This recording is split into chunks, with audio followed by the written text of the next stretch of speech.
Bonjour, Pierre-Marie, homéopathe, naturopathe agréé.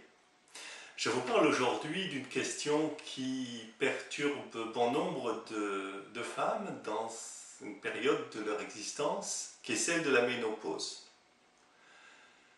Le choix que nous faisons dans notre approche homéopathique, telle que nous l'exerçons, est celle d'une approche complète, différente de la médecine conventionnelle, qui va avoir tendance à isoler les choses, à regarder la vie dans des compartiments et à regarder les choses sous l'angle strictement physique, hormonal.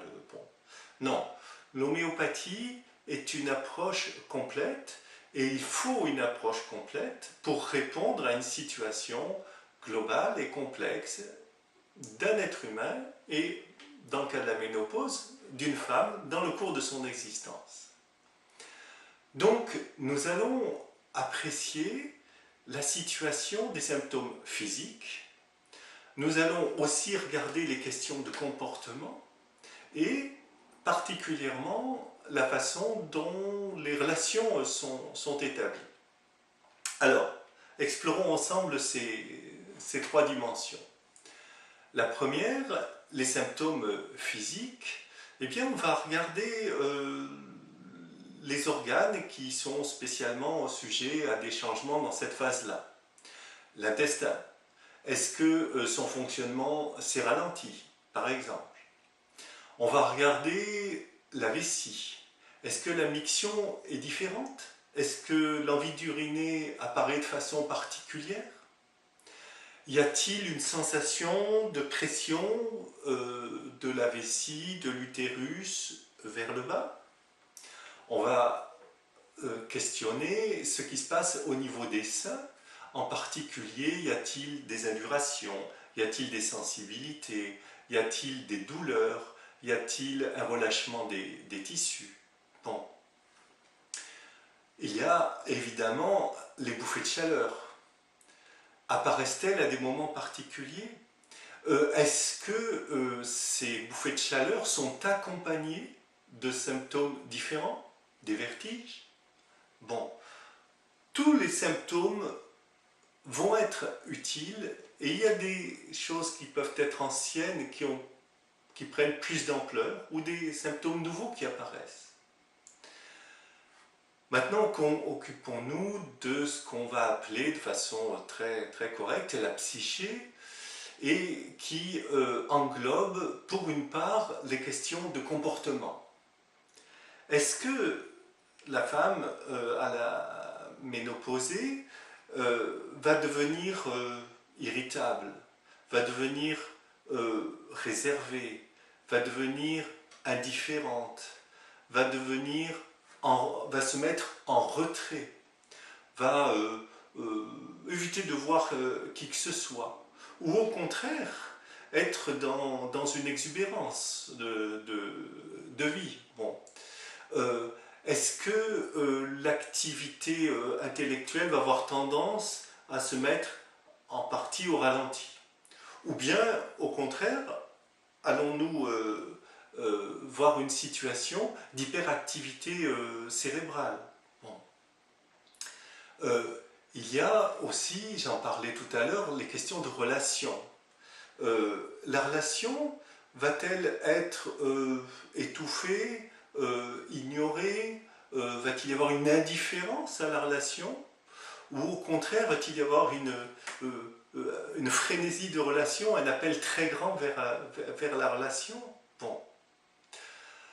On peut avoir une situation tout à fait semblable vis-à-vis de la libido, fatigue, indifférence, ennui, voire répugnance, ou au contraire, une hyper-excitation sexuelle. Bon. Tout ça va être très très très très précieux et il faut renseigner votre homéopathe sur ces questions-là. C'est ceci qui va donner le bon remède. Alors, la ménopause, c'est une fragilité qui correspond à un changement de cycle. Parce que la vie et les rythmes du corps et de la psyché ont été en relation avec la Lune. On fait le deuil de cela et la femme va devenir une femme solaire qui va fonctionner avec le soleil. C'est merveilleux dans une vie de vivre deux cycles de l'univers comme ça, deux attirances vers des planètes différentes. Planète, soleil, on s'entend. Alors, l'approche de l'homéopathie peut suffire dans bien des situations et peut résoudre l'ampleur des problèmes qui se posent. Il peut être utile de faire quelque chose de plus complet. J'en parle sur mon site améliorermasanté.com, bon, dans un plan de soins de la ménopause en 5 soins qui intègrent l'homéopathie, puis qui intègrent aussi des soins neuromusculaires type Bowen, des soins énergétiques et, quand c'est nécessaire, un réalignement de l'alimentation. Bon, vous ne savez pas que les Asiatiques, dans leur nutrition traditionnelle, n'ont aucun problème à la ménopause et que les fractures du col du fémur de la femme prenant de l'âge étaient totalement extraordinaires et rarissimes. L'alimentation occidentale, avec le lait, avec cette avalanche de blé qui ne sont plus possibles à digérer pour un être humain, crée énormément de problèmes. Bon, donc voilà, homéopathie, approche globale, je suis à votre disposition à Montréal, à Saint-Eustache, à La Chênaie et à distance. Et je vous encourage à prendre vos affaires en main, prendre le bon chemin. Vous avez des informations sur mon site homéopathe-montréal.com, améliorermasanté.com. Vous pouvez vous inscrire à ma liste de diffusion. Voilà. Je vous envoie tous mes souhaits d'amélioration, de transformation, d'alignement avec ce nouveau rythme dans une approche tout à fait bienfaisante. Au revoir.